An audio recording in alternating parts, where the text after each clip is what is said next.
Good evening, Nigerian. Good evening, Niger State. As I promised to bring you live to another edition of our program, live streaming show to discuss our current affairs and issues that are affecting us as a nation and as a Nigerian entirely. Today we have one of our voice in Africa and a voice in Nigeria who has been championing how we can be able to make ourselves a great nation. Today we have Omoyele Sowore. He's a Nigerian human rights activist, pro-democracy campaigner, former presidential candidate and founder of online news agency Sahara Reporters. He was born 16 February 1971, a graduate of University of Lagos, where he studied geography and planning. He was a student activist even before he was in university. He was expelled twice for a political and student activism. He was the president of Student Union Government, University of Lagos, from 1992 to 1994. He's an advocate for anti-cultism and anti-corruption. On August 2019, Sowore was arrested by Nigerian Security Services, SSS, for alleged treason after call for a protest tag Revolution Now. On 24 September, he was granted bail by Federal High Court in Abuja, but he was denied until international organizations and international countries intervened. He was released and is now in Abuja with some tag that he must be there, and those are the conditions given to him on his bail. Sowore started Sahara Reporters in New York City in 2006 to fight against corruption, wrong government policies, and what have you. You are welcome to the studio, Mr. Omoyele Sowore. Thank you for having me, Mohammed. Thank you. Yes. Today we are going to discuss Nigeria at 60, the paradigm shift. And having you today, I think you dwell on things that are affecting us as a nation. Let me start with you. What can you tell us briefly about yourself to the present days we are? Mohammed, I think you've already spoken to who I am. You've read my biography to my personal satisfaction and beyond. I'm a Nigerian who is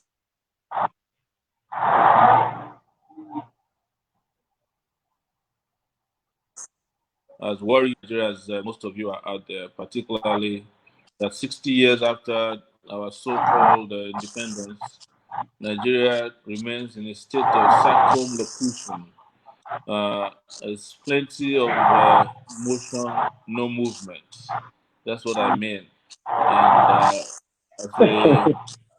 yes, I spent 50 years out of 50 years in the country, Nigeria, some of it outside of the shores of Nigeria, and I cannot believe that Nigeria has refused as a country to become a nation. And just really, really disappointed about that. And I've dedicated most of my adult life to fighting to make Nigeria a place that is desirable for all to live. You know, yes. What do you think is wrong with us on our current setting as a nation? It's leadership. We can't say enough of this. Every time you look at every nation that has progressed, every country, nation that has progressed in the world, there's been a time that they have defining moments, and leadership is what made those moments become a different trajectory for them. So in Nigeria, the leadership question, the leadership pandemic, as I like to put it, has become so synonymous with stunted growth or the arrested development of the Nigerian nation. So it's nothing more than leadership. We can point them out. We know the people who put Nigeria in the condition that it is today. They have names, they have home addresses, they have titles, they have pedigree, negative pedigree in destroying what is current Nigeria. What you're saying now is, with the structure we have now, for 60 years, the leadership quality in the countries is the one that is affecting the brain of us to develop as a nation. Yes, leadership. Now, Yes. you are saying, now you are saying that most people that are part of this deteriorating of leadership, we know them, we have their addresses. Why the system didn't challenge them? Why the system did not challenge them, you said? Yes. Well, they created the system. They in every way possible or unimaginable. They created the system and they control the system to today. They control the system, some of them before they get into power. They control it while they are in power, and they control it after they are in power. So that the system doesn't work for anybody else but for them. That's why. Now, let me bring you in. Now, we celebrate Nigerian youth today across the world, as today is the nation for the youth. Now, are you telling me that with the system, the youth have not been able to observe that there is lacuna in the system? Because virtually what is happening today is the system is being supported by the current youth we have. In some ways, the young people can be blamed and they cannot be blamed. And I'm not speaking from both sides of my mouth. Because, you see, our parents, when they had a chance, they did nothing in the system. And now that we're youth, anytime we try to do anything, our parents are still a stumbling block for us to do anything. So, and a lot of young people have never really seen what it means to have a functioning country. So you can't blame them when they are not fighting for one because the system, as I mentioned, the leadership in place had put in motion everything that will kill the spirit of the youth, that will kill their strength and their will and their progress. So you can't blame the youth. But in some other ways, because I put it both ways, you can also blame them for being complacent and being complicit in their own condition. In the sense that there are a lot of things that they could have done. There are examples of other young people across the world who have changed their particular circumstances. And in some ways, the youth of Nigeria are vast in learning about other countries. In fact, sometimes they participate in the struggle for the liberation of other countries. They engage in struggles that help other countries. I remember recently how Nigerian youth were actively involved in the George Floyd Black Lives Matter. They were trending it on Twitter and on Facebook every day.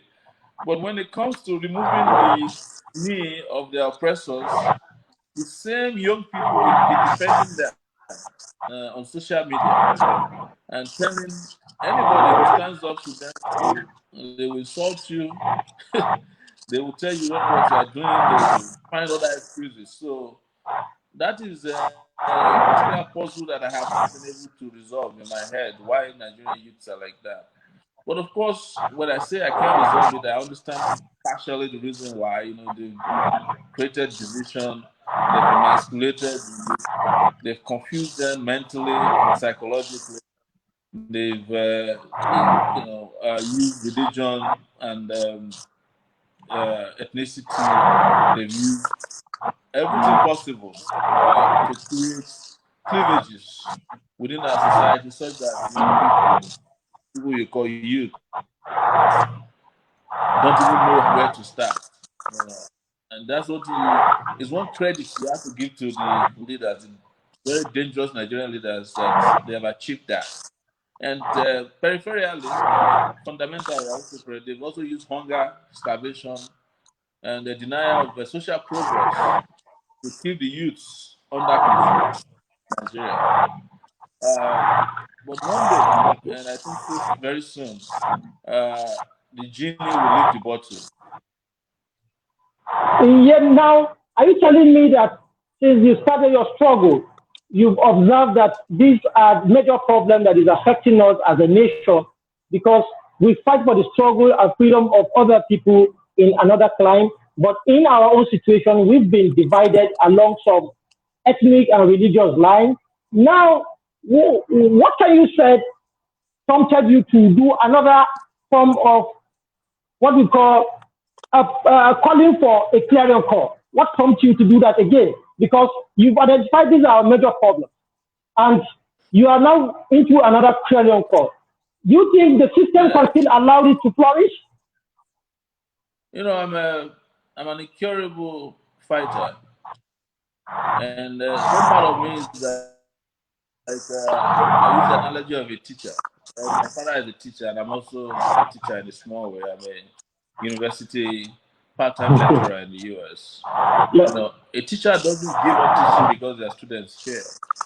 You know, in any particular exam, you keep teaching until you produce every year in year out, regardless of whether your student fail or pass. You challenge yourself to do better so that you can produce better students, right?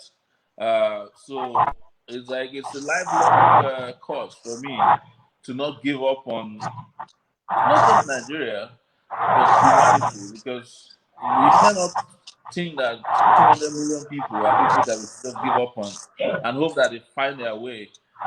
You know, part of it I think is also for me, even though I'm not religious, I think it's destiny that I'm destined to just fight until somehow we achieve victory, until the system is totally changed or dismantled. This oppressive system we have in our country. So I don't give up, and I always encourage other people not to give up because you know you keep pushing and shoving until you know until you say until the push gets becomes a shove or it gets to shove. So so Let me I know that as a young person, 1 second here, as a young person, we fought against apartheid South Africa. We were championing anti-apartheid struggle. A lot of Nigerian students, activists, the Nigerian nation fought against apartheid. You know, we fought wars. Our older parents fought wars in Burma and Congo. Even Nigerians fought, on the side of the Allied forces to end during the Second World War. We fought for independence, the stability of the Congo. We fought against apartheid. We fought as recently as you and I know for Black Lives Matter. I don't understand why we fight for ourselves or fight our own internal colonialists. But I've explained part of it to you. let me cut you short. Now, you're fighting, and with the last statement from the spokesperson of the president, let me go back to the governance entirely. He said the fighters are irritant. What can you say about that? That the fighters are irritant because they are few in numbers. What's your take on that? Well, I don't have any take on that. There is a saying that the ones that the God wants to destroy, they first make arrogant, they first make mad. When you're hearing that, you know that the fighters are making a strong impact. Let me give you a very small example. In 2019, when we had a revolution now, they arrested me before the event could even happen. But the event went ahead, it took place. They arrested a lot of people across the country. But they issued a statement thanking Nigerians for not joining the the fight against the government because they were really scared. So they never thought that a year later, more Nigerians will join in the protests. When that happened, they were shocked. They were shocked beyond belief that they wanted to trivialize the severity of this particular struggle, that they started saying things like, oh, it's child's play, it's their irritants. In the first place, you're right. When you're fighting a state like Nigerian government, it is meant to unsettle them. It's irritation. They will first be irritated. You know, when you have social movements pushing against oppression, right? There are three stages of it, right? I call it the 3 R's, triple R. First is to ruffle, second is to reform, and third is to remove oppression. So you can imagine when the 3 stages would have been met. And I think we're close to the last stage. But I think right now they are just in denial. They're just in denial. This really hit them really bad, and they just don't know how best to react. So their only reaction to such a massive outing is to say that there is limitation. But they will soon find out. But the last part I also wanted to draw attention to is that when Saddam Hussein was about to lose power in Iraq, and it's not, in my view, a very proud analogy because I have my problem with how Saddam was removed from power. They used to have a minister of information. His name is his alias name is Comic Ali. He will come on TV every day, even when you'll be hearing in his background that the Allied forces are close. He'll be saying that we are still in control. We are still in control until they took over the capital city, Baghdad. He kept saying, we are still in control. We are still in control. And I'll give another last analogy, which is also a small story about death and the servants. So one day, Death wanted to kill this servant. So Death told the servant of this man, is some guy in Baghdad, is a businessman a merchant in Baghdad as well. So he went to him and said, he went to his boss, his master. He said, Master, Death is looking for me. Give me a bicycle. I want to run and hide. I want to go to the market and hide from Death. No, I want to go to Samaria. But before I go to Samaria, I want to go to the market and help you to shop. Right? I'm breaking this thing down. It's a whole story. So when Death got to the market, he saw the servant and he said, what are you doing here? I've been looking for you. He said, no, I am not here. You can't find me. He said, I have already secured my way to Samaria. You can never meet me there. So Death now told him that, yes, me too. I only came here to buy some things. In fact, I'm prepared for you in Samaria. That's exactly where I'm waiting for you. Can you hear me?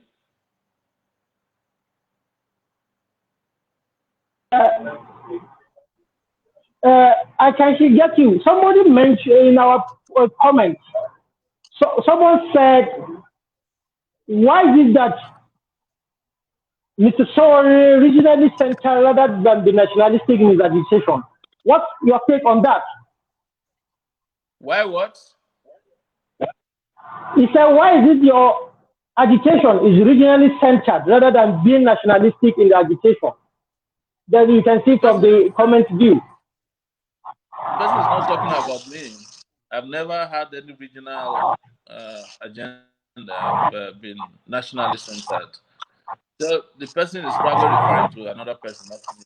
I've never had any regional agenda. In fact, I'm known for being opposed to the breakup of Nigeria. I'm opposed to breaking up Nigeria. I don't have any regional agenda at all. So the person is wrong. Okay. That question is not for me. Thank you. Now, let's move forward. Nigerian at 60. What do you think we can do differently from what we are doing before so that we can move forward as a nation?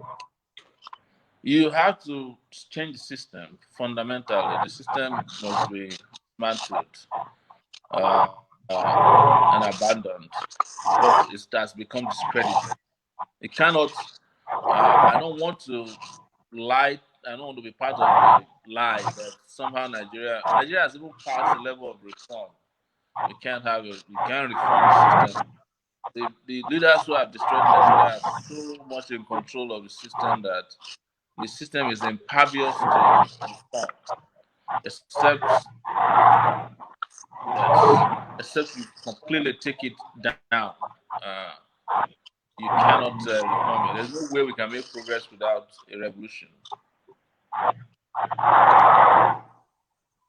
Okay. Now, with your suggestions, is it part of your revolution now agitation? The kind of what you are suggesting, is it part of what you are thinking we can also join hands with so that we can be able to rejig the whole thing? Because Yes. let me bring you a yeah, okay. Continue. Everybody should join in. Everybody should join in. I think at this point, more and more people, a lot of people have realized that I was right a year ago. In fact, I would admit that it took us too long to take that position. We should have taken the position a long time ago, as far back as I don't know when, yesterday. Yeah, we came late. We came a little bit even too late, but it's better late than never. Okay. Now you've agreed that, but most Nigerians believe that your revolution now has some undertone. That is why immediately you contested an election in 2019. You started a revolution now. Why would you contest an election with a sitting president and you are still agitated for a revolution now? And that is why maybe the government is fighting about your revolution now protest. Nobody should give in to an excuse that because I contested the election, I cannot fight for a revolution. In fact, it was my contesting the election that opened my eyes finally to the fact that Nigeria is in need of revolution because of what I saw around the country. You see, before I contested the election, I had never been to many parts of Nigeria personally. I schooled in the south, I did NYC in the north, but with the election, I was able to visit 36, almost 35 states, if you add the FCT, some of them twice. And I saw the conditions of the country, and I know who are responsible for it.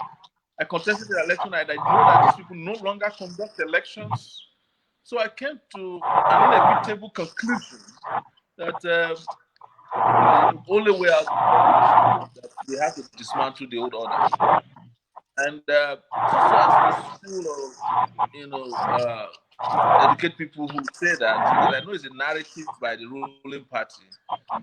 President Buhari himself had led several protests since he has been losing the election. In 2003, when he lost the election against Obasanjo, he led the protest. 2011, he led the protest against Jonathan. The pictures are out there. President Buhari openly supported the Nigerian revolution. He has not denied these things. So what are we talking about? It's just a narrative by the ruling party.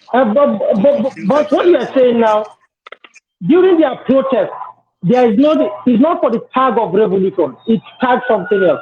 And maybe the revolution word That's what made the government It's not. think that It's not the you job want to of. change the system. It's not the job of the oppressor to tell you what to tag your protest. No, it's not their job. It's your duty to call it whatever name you want. You are the oppressed. You are the one who determines how you want to be celebrated. What do you expect me to go to the Minister of Information to get a tag for the revolution, to get a tag for my protest? No, we don't do that. We are the ones who want to change the system. We determine what we call it. The oppressors will always be against anyhow you tag your protest because they don't want the system to change. They want to change the system. And we don't want to hide our feelings about it. We don't want to call it celebration now when we are suffering.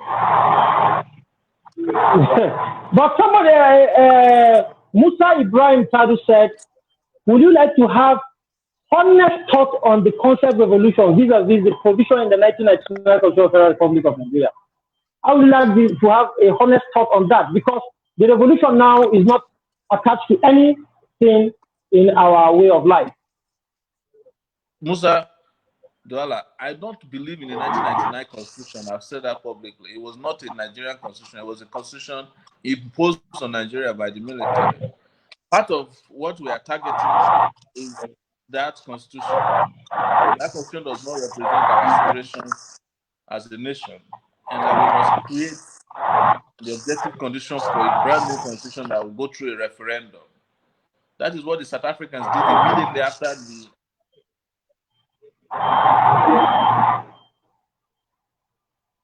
We want to end our own apartheid first and then create our own constitution. So I'm sorry, I don't believe in the 1999 constitution. That's my opinion. Yes, but if you don't blame in 1999, if you don't have belief in the 1999 constitution, why did you contest an election with the constitution being guided by the electoral act and you contested the election? And you don't believe in it. I'm sorry, I can't hear you anymore. I don't know what's going on. I don't know whether it's What I'm saying. Can you hear me? Hello? Yes, I can hear you now. I couldn't hear you before. Yes, what I'm saying is you contested an election in 2019. And you are saying now you don't believe in the Constitution. And the Constitution is the one that guides even the election that you participate in. What are you saying? I contested the election under whatever constitution that was at that time, with the hope that when I win, I will change the constitution. And I was saying that even during the have you not seen the clip of the senator? Senator is a professor from Osun State, Adeyeye. At the floor of the Senate, he said that the Nigerian Constitution is a worthless document. He was a senator. I don't know if there's something new about that. We've always said the Constitution is not representative of the aspirations of Nigeria.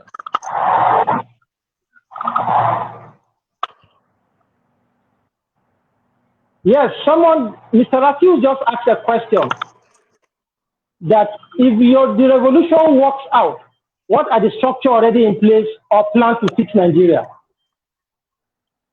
Oh, as soon as the revolution works out, we will give you the next stages and the next step.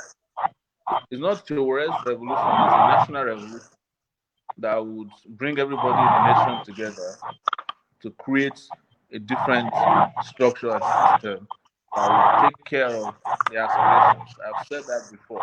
I'm not instigating or asking for a revolution so that I will personally decide for what will become Nigeria's future in my death. No.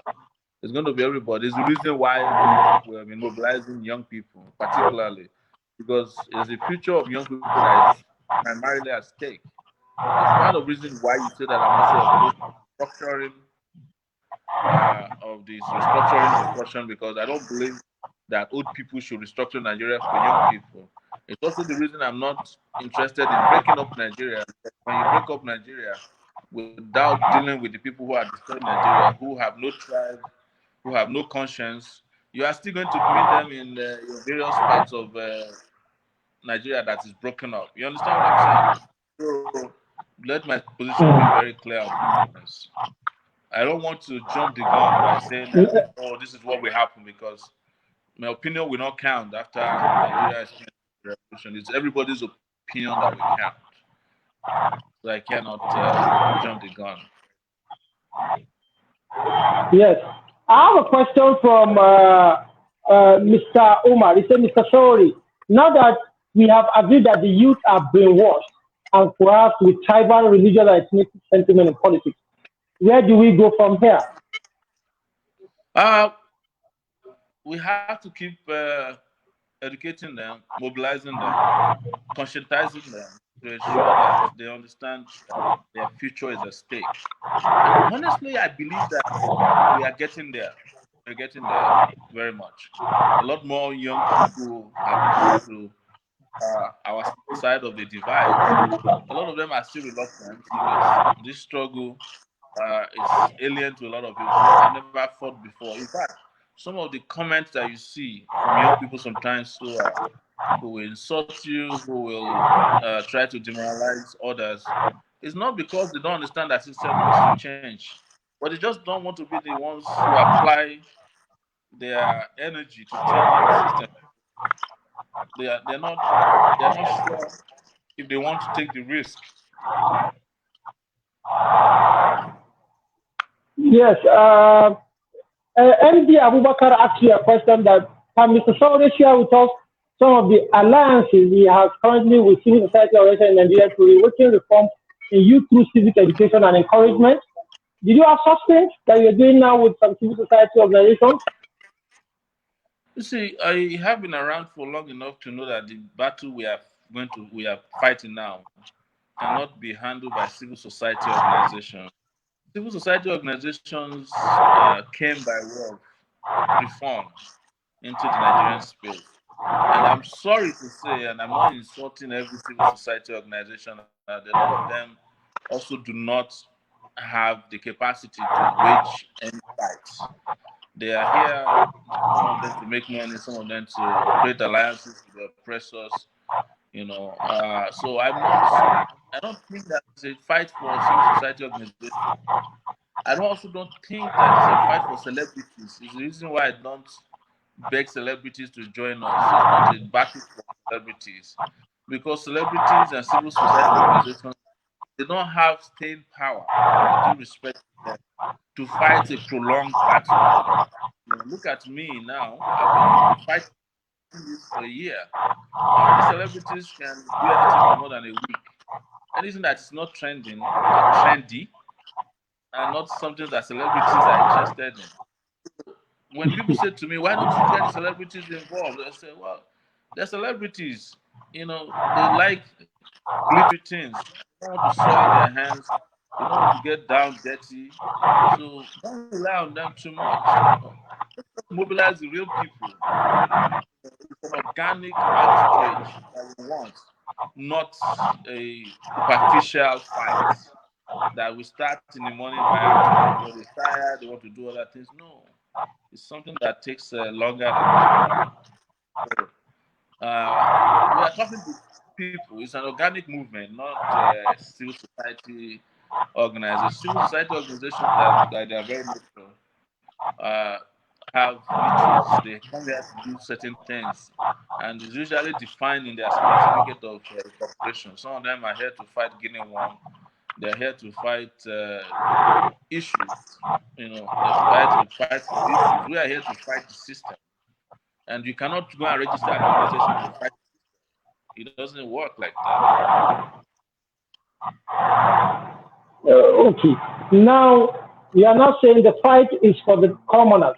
It's not for anything. There's no anything attached to this It's, fight. it's, it's for the commoners and the uncommoners. If there's any word like, this is a fight for uncommon people, people who are not willing to back down, regardless of the the obstacles. Okay. Now, let's go back to the second segment of the program that we're going to, which is what we are facing as a country right away. Now, we are battling with issue of economy, security, and corruption. What are your takes on issue of insecurity we are having in all the countries, in all the parts of the country we are having now? What are your takes? What is your question again? I didn't get that properly. Please, can you repeat that? Yes. Yeah, what I'm saying is today, as a country, as a nation, we are battling with issue of insecurity, issue of corruption, and issue of economy.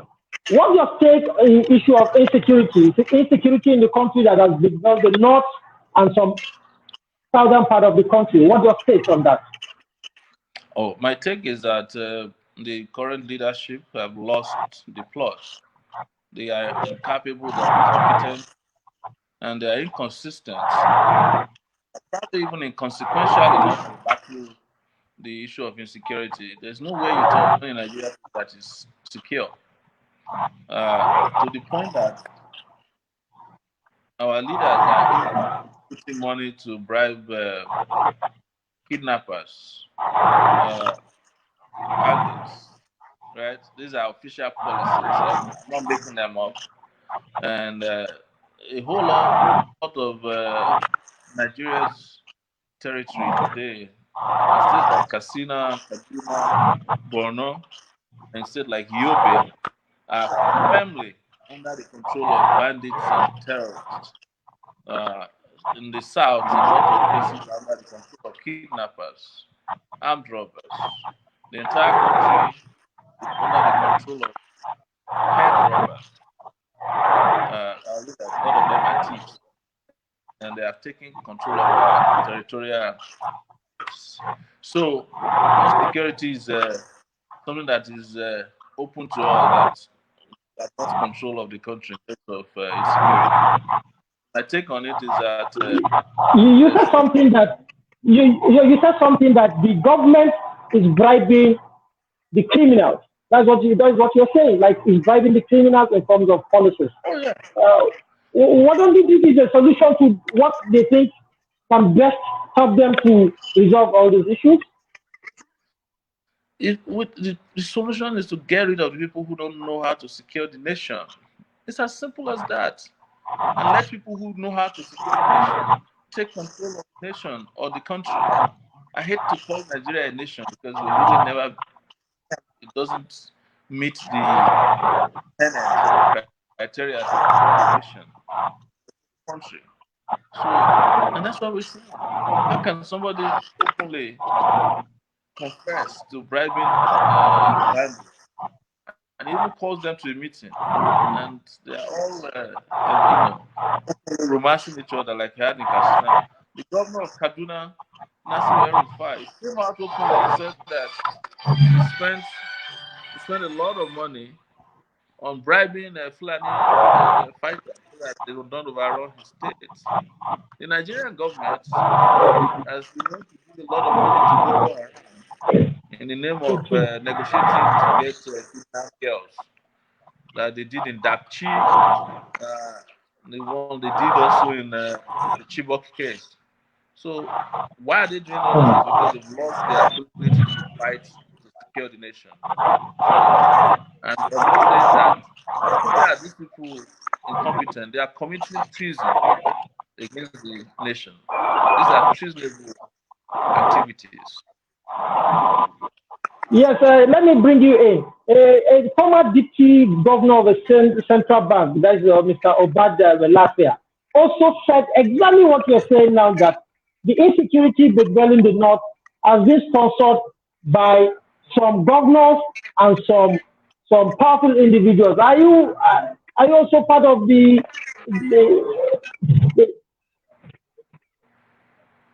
are you also thinking the same way with him? Obadia Lafia just said it yesterday or 3 days ago. I have been saying it a long time ago. The governor of Borno State said it 2 weeks ago that army generals opened fire on him There's a report in the Nation newspaper today that the army, the top officers of the army and security agencies in Nigeria are not interested in fighting Boko Haram. They are interested in selling fish and livestock. Why are you, where have you been?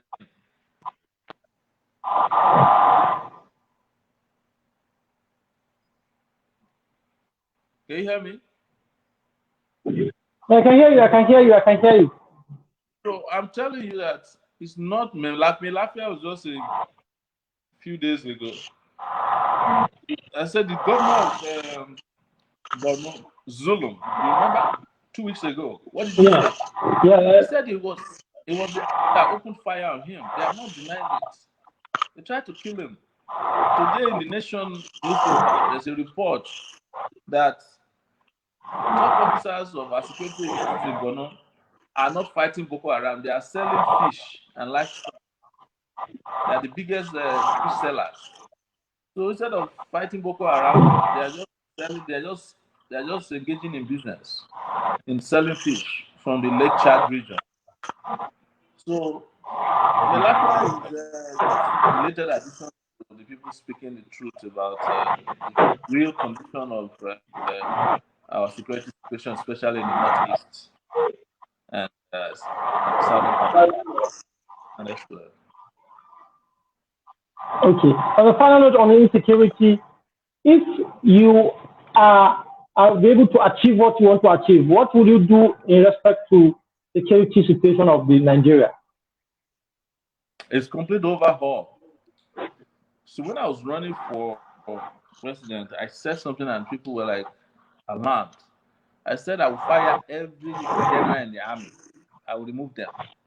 Every general in the army will be fired, and we will investigate some of them that will be complicit, and then bring fresh blood, younger officers, to take over the fight uh, against terrorists, against bandits. But then you also have to equip them. You also have to bring the police to do its job. The police is no longer doing its job. Police has been reduced to carrying umbrella for VIPs, very important persons, and their wives. Politician.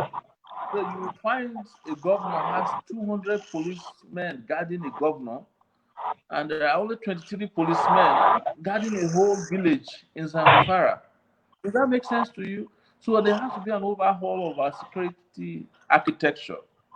You know, and this is something that we would have to discuss after the revolution. By the way, I'm not duty bound to give you all the secrets on how we'll fix the system, but we will fix the system. Yeah, I know. Thank you. Now let's go back to issue of corruption. And the corruption from the dated back now we are at 60. And what we've been saying since the independence day about corruption in the country is still there. What is the problem of corruption that has not been able to be rid out of our country? Well, the problem with corruption is that the Nigerian system is built around corruption. Corruption is the oil that governs, that services the leadership of the country. And Nigeria almost cannot work as a corrupt-free state for as long as we have these skewed, very human, wicked, and uh, obsolete political system, economic idea, uh, economic system in place. Because our system is designed to feed the greedy, not to take care of citizens. And everything that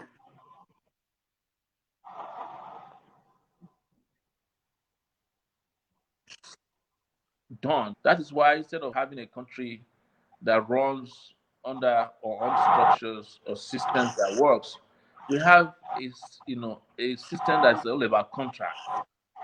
Up to the pen that they use in the office of the governor or local government chairman or councillor, it has to be contracted out.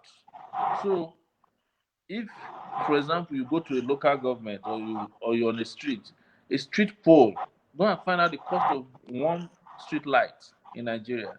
In my village in Ondo State, they have solar street lights. It takes 140,000 naira. Yes, it's a street light made of solar panels. It takes $140,000 to change the bulb, just one bulb. In the market, very funny. It takes 500 naira. So how do you expect the system to work? You saw the revelations that came out of the NDDC. My village has 2 electrical poles and electrical lines entering it, but it has never had electricity. Instead of one, they had 2. One was made by the NDDC, the other one was made by Osopadek, which is a local version of the NDDC from those states. So my village has never had light before. If we were to be dealing with rational people, you only have one electric line and a transformer. The places have had electricity some 10 years ago. So, except to get rid of the system that perpetrates corruption and also get rid of a lot of duplicated institutions. For example, I am in favor of getting rid of the Senate. We don't need a bicameral legislative system. We just need one. The National Assembly should just be a federal House of Representatives.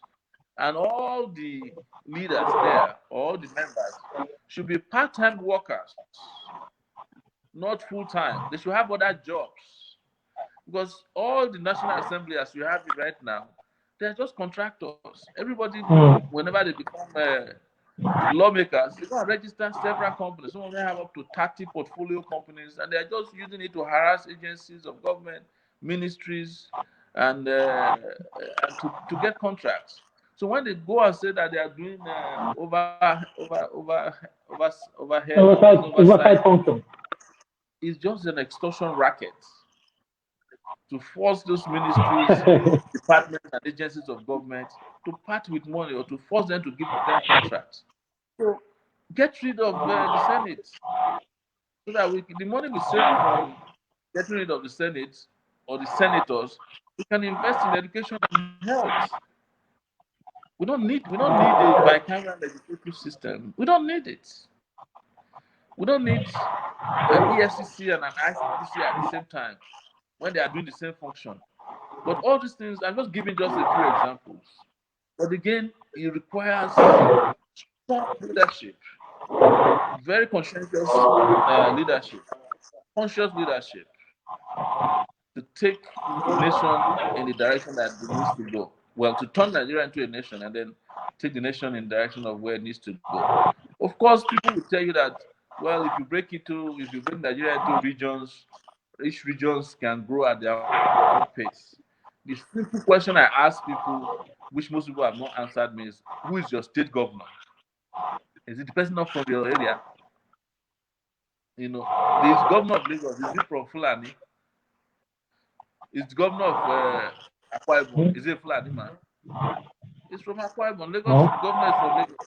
Why is it that the Lagos governor cannot create a Lagos, right, that doesn't go underwater every rainy season since I was born? And Lagos is the richest state. The revenue that Lagos makes is more than that of Ghana every year.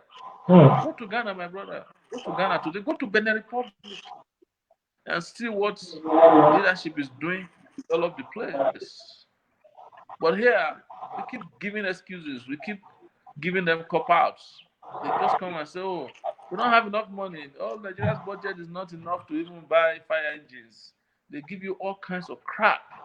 And, and we accept it. It's like we are doomed to accept nonsense. Right? Nonsensical leadership. Yeah, and now let me tell you, there's a recent revelation from an agency shadow responsibility to fight corruption. And the revelation with the way people are getting information of what is chunking out there, doesn't sound awkward to Nigerians with the level of revelation we're getting there as like EFCC, let me be specific, the revelation we're getting from EFCC. Isn't it terrible that we are living in a dangerous part as a nation? You are talking about the EFCC. What about the Ministry of Justice? What about the Ministry of Defense? What about the NDDC? The one that we have just seen, the soap opera that was played to us in the National Assembly 3 weeks. Have you forgotten? Right? Those guys, the guys that collapsed in that theater at the National Assembly, within March and June, they embezzled 81 billion naira. 81 billion naira. What have we done about that? With regards to the EFCC, my advice is that if you are proving the EFCC, you should not take it to the president, should not be in private. Let's do it. Why are we not transparent about do it openly? So that we are not being served with piecemeal of information. We don't even know which one to believe. But the thing about the EFCC you must understand is it has to do with interest. The Attorney General wants to talk about the EFCC so that they can use it for their own, and then they set up these razzmatazz you are saying. Otherwise, if you say Magu is corrupt, let Magu be tried openly. We have courts. Charge him to court. Don't go and be hiding in the Aso Rock Villa in one conference room and doing private investigations. And then you now start serving us piecemeal of information for the investigation. It's all manipulation of public temperament. Now, you said something about justice. Are you telling me that the entire justice system is also infiltrated with this corruption that we're seeing? Oh, yeah. The justice system is enmeshed in corruption. Apart from being a political activist or a political operative, as most people thought about, I'm also an investigative journalist. And I've investigated a lot of things in the judiciary. In fact, part of why they found it convenient to throw me into jail, some of the ridiculous conditions, because there was a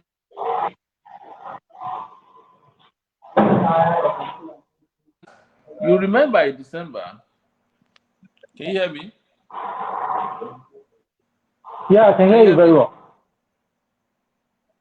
Yeah, we can hear you very well. Hello? Yeah, we can hear you very well. Okay. Yeah, we can hear you. You remember in December when I was in detention and I was abducted in a courtroom.